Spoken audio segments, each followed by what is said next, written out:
Here's a look at my Federal Signal switch box. It's the 400SS series. Yeah, SW400SS. There's a couple different variations of it, but pretty much work the same. Now, the way it works is you have basically three independent, or on this side, three independent devices, lights, strobes, whatever, and then four independent devices on the other side. We'll call them lights just for the sake of the video, because that's normally what you would have them hooked up as, but I mean, you could have your gun lock or you know, different things like that. Now, on this side is primarily what you would use for your strobe lights. It's a progressive switch, which means that, or the way that it's wired up, the first light will engage, the second light will come on along with the previous one, and then the same thing for the last one. Now, these two, as you've noticed, are just regular LED lights. This one is a flasher, and these ones are only flashing because I have it hooked up to a little cheapy 12-volt power supply for the sake of testing and making this video. Normally, if you have it hooked up to a car, I don't think that that thing would be drawing that much power that would cause the lights to blink. I don't know, I haven't tried it. I'd be curious to see. I doubt it, but I don't think it would be a problem. So just know that it's not the unit making these lights flash. It's just because there's not enough power going into it. Now, these switches are completely independent from these ones. So what you would have here would not be controlled by this switch. I originally thought that actually you only had four lights and then this thing would progress them along, but no, it's completely separate. So you can actually have seven different circuits on here. Now, these labels you can get other ones when you buy it new. It will come with a bunch of these. I'm gonna have to make some or find some replacements somehow, because the way I'm gonna have it set up is with a takedowns or front spotlight, left and right alleys, and then a rear spotlight or work light. And then this will control my front, rear, and side flashers.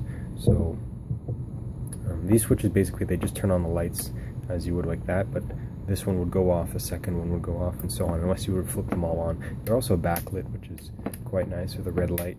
And speaking of backlighting, these were backlit with a green light.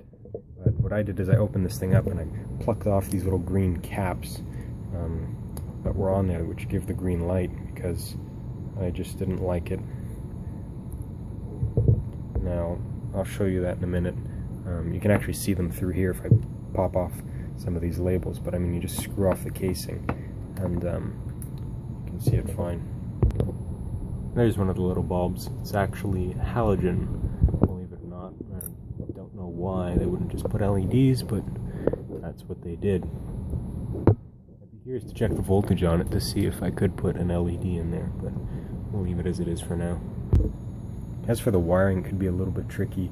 I actually thought that there would be two wires for each switch, and it would just be like a open-close sort of deal, but that's not exactly the case. You'll notice that you have a shitload of wires, but not enough for two for each switch. So basically, there's one big fat wire here. It's like a 10 gauge or something. No, it's actually an 8 gauge wire. And then you have the skinny little red one, but there's also one that's slightly fatter than that. Now, the very skinny red wire is an 18 gauge, and you're going to connect those two to power. Now, the big fat one is going to be drawing power into the unit and distributing power to all the individual circuits. So that's why that's a thick gauge, because that's what's going to be drawing the most amperage or current. And the little skinny guy is only powering the backlights. Now, the reason why they do that separate is because normally on an emergency vehicle it's wired up in a way that when the vehicle's off, you can still operate the lighting independently.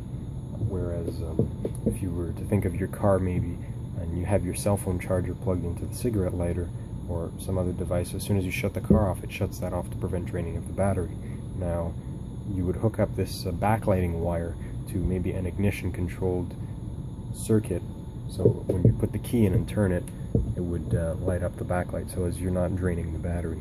Or maybe on your night lights, even a night light circuit, if you have automatic night lights, so that it would bring on the backlighting along with the night lights. Automatic or not, it doesn't make a difference, but there's many ways you can wire it up. So the only thing that goes to power are these two red wires, the big 8 gauge and the little 18 gauge.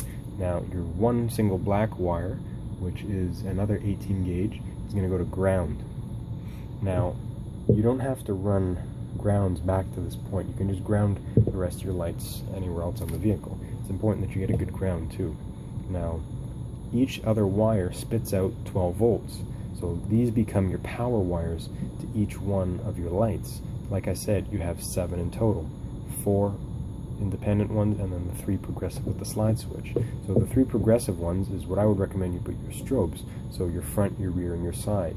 Now you would use that in situations like, I don't know, say you're pulled over on the road and you only want to have your back lights on so that the front of your car isn't as obvious, and you just don't want people to rear end you. So maybe that could be position 1, and then your blinking rear lights would come on, and then position 2 would be maybe a little more obvious with your rear lights and your front lights, and then position 3 would be like full code 3 with your front lights, your rear lights, and your side lights all flashing simultaneously. And then on these you would put your takedowns, and then your left-right alley. You know, you're searching for an address or going down a road or something like that, and then your rear work lights or your rear takedowns or whatever you want to call them.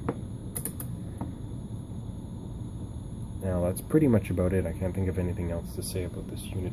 You can mount it in a panel with this type of a bracket, or you could have that bracket that goes around the top and hang it from the top or something like that, but it's quite a big clunky unit.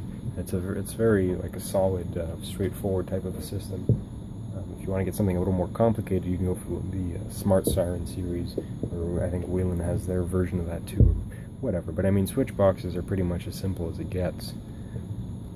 As for the strobe on top, if anyone's curious, it's going to be a model, it's a Micropulse MPS 300-A for amber, and there's a yellow wire here which you touch onto the power of the ground or something, and that can change the mode. The very nice thing about this is that it burns steady, so you could maybe get white or red ones to have as work lights as well, which is interesting. And I think there's ways to wire them up together, and they become slaves to a master, or some weird ways like that, but you can change the modes on them and set them up as you like them. As for the fuses in the back, it takes 4 or actually 5 20 amp fuses. I have 10s in here because that's all I could find, but you're going to want to put 20 amp fuses in the back for the SW4000 or 400SS model.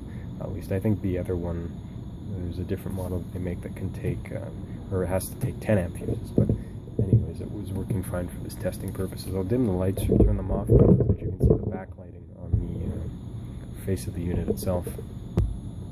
So here's what the backlighting looks like, and I'll go ahead and just put a shadow in front of it so you can see it a little bit better.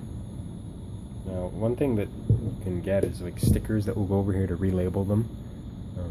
I don't think that would do much because the backlight, well, with the backlight it wouldn't do much because it would just shine through and confuse you.